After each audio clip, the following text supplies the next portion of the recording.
Hi అండి, welcome back to our channel. ఈరోజు మన వీడియోలో చాలా టేస్టీగా హెల్తీగా జొన్న ఇడ్లీని ఎలా ప్రిపేర్ చేసుకోవాలో చూపించబోతున్నాను. సూపర్గా ఉంటుందండి. నోట్లో ఇలా పెట్టుకుంటే వెన్నెలా కరిగిపోతాయి అన్నమాట. ఇన్స్టెంట్గా అప్పటికప్పుడు బ్రేక్ఫాస్ట్లోకి ఏమీ లేకపోతే వెంటనే ఈ జొన్న ఇడ్లీని ట్రై చేయండి, చాలా బాగా వస్తుంది. మరి ప్రాసెస్ని ఇప్పుడు చూసేద్దాం రండి. దీనికోసం అయితే ముందుగా ఒక మిక్సింగ్ బౌల్ తీసుకొని ఇందులోకి 3 కప్పుల వరకు జొన్న పిండి వేసుకుంటున్నాను. క్వాంటిటీ అనేది మీ ఇష్టం అండి. సో నేను తీసుకున్నట్టుగానే సేమ్ అవసరం లేదు. సో ఇప్పుడు వచ్చేసి 3 కప్పుల జొన్న పిండికి 2 కప్పుల వరకు ఇడ్లీ రవ్వ వేస్తున్నాను అనమాట.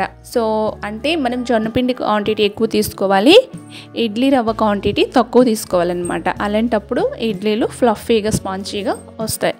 సో ఇలా 3 కప్పుల జొన్నపిండి 2 కప్పుల ఇడ్లీ రవ్వ ఈ విధంగా తీసుకోండి.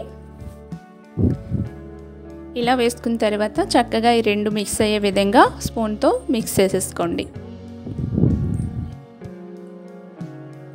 ఈ విధంగా మిక్స్ చేసేసుకున్నాక ఇప్పుడు ఇందులోకి వాటర్ని వేసుకుందాము. వాటికి తగినంత వాటర్ వేసుకొని చక్కగా మనం ఇడ్లీ బ్యాటర్ ఎలా ఉంటుందో ఆ విధంగా కలిపి పెట్టుకోవాలన్నమాట. చాలా బాగుంటాయండి. సో అంతకంటే ముందుగా మీ అందరికీ చిన్న రిక్వెస్ట్ అండి, వీడియోని ఎక్కడ స్కిప్ చేయకుండా ఎండ్ వరకు చూడండి. మీరు సబ్స్క్రైబ్ చేసుకోకపోతే సబ్స్క్రైబ్ చేసుకొని పక్కనే ఉన్న బెల్ బటన్ని క్లిక్ చేసుకుని ఆల్ అని క్లిక్ చేసుకున్నారంటే నోటిఫికేషన్ మీకు వస్తుందన్నమాట. ఇప్పుడు వాటర్ ఇలా వేసుకున్నాక ఇడ్లీ పిండి మాదిరిగా ఇలా కలిపి పెట్టుకోవాలి. ఈ విధంగా పెట్టుకోండి. ఇంకా రవ్వ అనేది కొంచెం నానితే ఇంకా బ్యాటర్ అనేది థిక్గా అవుతుంది కాబట్టి ఇంకొక కప్పు వరకు వాటర్ వేసుకోవాలి. ఇక్కడ మొత్తం 3-4 కప్పుల వరకు వాటర్ వేసుకున్నాను నేను తీసుకునే క్వాంటిటీకి.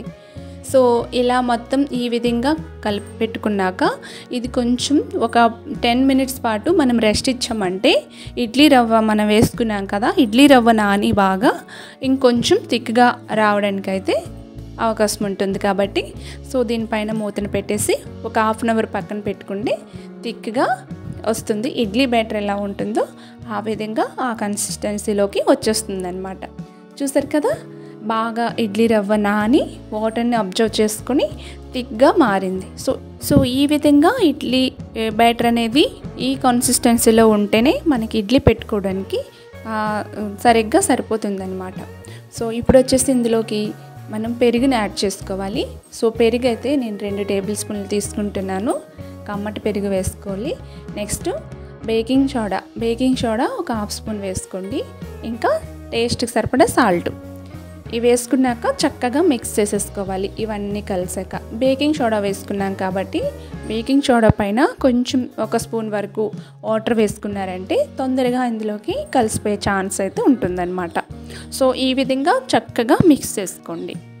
ఇలా మిక్స్ చేసుకున్నాక ఇప్పుడు చూసారు కదా, ఇడ్లీ బ్యాటర్ ఈ విధంగా వచ్చింది. నెక్స్ట్ వచ్చేసి ఇప్పుడు ఇడ్లీ పాత్ర తీసుకుని ఈ ప్లేట్స్లోకి ఇడ్లీలా వేసేసుకోవడమే. చాలా బాగుంటాయి ఇడ్లీలు. బరువు తగ్గాలనుకునే వారికి ఇంకా డయాబెటీస్ ఉన్న వాళ్ళకి ఈ జొన్న పిండితో చేసే ఇడ్లీలు అనేవి చాలా బాగా ఉపయోగపడతాయండి. చాలా యూజ్ అవుతుంది అన్నమాట. వారానికి 2-3 సార్లు అయినా సరే ఈ విధంగా చేసుకుని తిన్నారంటే చాలా మంచిదండి. సో ఈ విధంగా జొన్నపిండితో ఇడ్లీలు కాదండి, దోశలు ఇంకా పొంగనాలు ఏవైనా సరే ఇలా వేసుకుని తీసుకోవచ్చు. నెక్స్ట్ స్టవ్ ఆన్ చేసుకొని స్టవ్ పైన ఇడ్లీ గిన్నె పెట్టుకుని వాటర్ కొంచెం వేసుకొని వాటర్ వేడైన తర్వాత మనం నార్మల్ ఇడ్లీ ఏ విధంగా చేసుకుంటామో ఆ విధంగా ఇడ్లీ ప్లేట్స్ని 1 by 1 ఇలా పెట్టేసుకోవటమే. ఇలా పెట్టుకొని దీనిపైన మూతను పెట్టేసుకొని 5 to 6 మినిట్స్ పాటు అయితే సరిపోతుంది. మరి ఎక్కువ టైం అవసరం లేదు, చాలా తొందరగా కుక్ అయిపోతాయి అన్నమాట. చూసారు కదా, ఇడ్లీలు చాలా బాగా వచ్చాయి. సో నోట్లో పెట్టుకుంటే ఇట్టే కరిగిపోతాయండి. దీంతో పాటుగా ఒక మంచి చట్నీతో సర్వ్ చేసుకున్నామంటే సూపర్ టేస్టీగా స్పాంజీగా ఉండి జొన్న ఇడ్లీలు రెడీ అయిపోయాయి అన్నమాట. పిల్లలు, పెద్దవాళ్ళు, ముసలి వాళ్ళు అందరూ కూడా ఈ ఇడ్లీలు తినొచ్చు. చాలా హెల్దీ, టేస్టీగా ఉంటాయన్నమాట. చూసారు కదా, మరి జొన్న ఇడ్లీని ఎలా ప్రిపేర్ చేసుకోవాలో.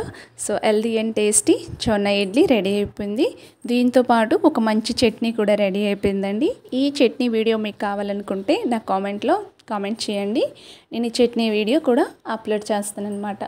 So super tasty healthy spongy లాంటి జొన్న ఇడ్లీలు ఈరోజు మనం ప్రిపేర్ చేసుకున్నాము. మీకు గనుక నచ్చినట్లయితే మీరు కూడా తప్పకుండా ట్రై చేసి మీకు ఎలా వచ్చాయో మీ ఫీడ్బ్యాక్ని నాతో షేర్ చేసుకోవడం అస్సలు మర్చిపోవద్దు. అలాగే ఫ్రెండ్స్, వీడియో నచ్చిందనుకుంటే లైక్ చేసి షేర్ చేసి సబ్స్క్రైబ్ చేసుకోండి. Thank you.